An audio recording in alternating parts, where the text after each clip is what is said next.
আসলে আমি শুধু লালপতি কোনো সন্তান হিসেবে থাকতে চাই না। আমি চাই নবীনগরের প্রতিটি গ্রামের সন্তান হতে। আমি একজন প্রবাসী ব্যবসায়ী, বাংলাদেশের ব্যবসায়ী করার চিন্তা আছে এবং করতেছি।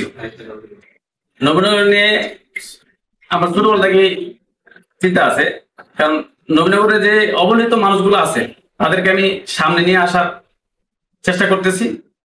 এবং যেখানে আমাকে মানুষে বলতেছে যে ওখানে অনেক কষ্টে মানুষ আছে, এই চিকিৎসার জন্য মানুষ টাকার জন্য চিকিৎসা করতে পারতেছে না, অর্থের জন্য পড়ালেখা করতে পারতেছে না, আমি এগিয়ে যাই, সামাজিক কাজে আমি এগিয়ে আসি। আমি চিন্তা ভাবনা আমার একটাই, যে আমি যদি তাদের পাশে আগে এগিয়ে আসি অবশ্যই তারা আমার পাশে এগিয়ে আসবে।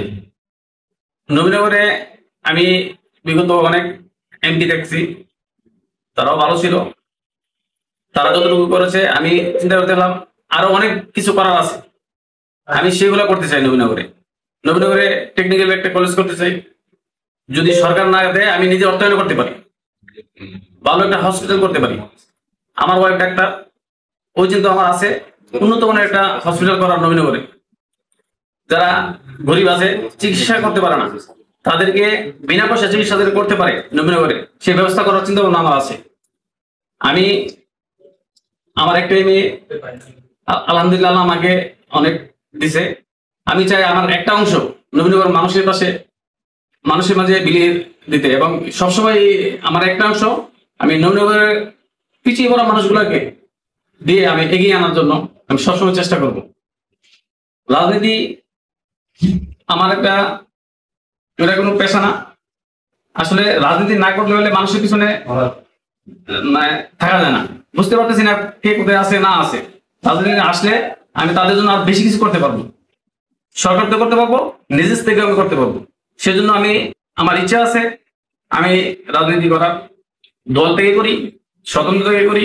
যদি আপনারা পাশে থাকেন ইনশাল্লাহ আমি আগামীতে চেষ্টা করব।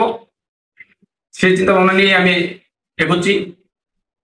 নবীনগরকে আমি সুন্দর, সমৃদ্ধ এবং মাদকমুক্ত নবীনগর গঠনের আমি চেষ্টা করব।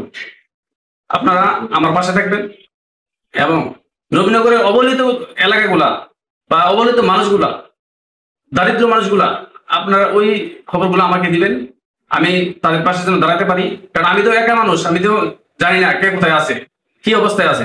আপনারা তো সাংবাদিক ভাইয়েরা আছেন, আপনারা জানেন।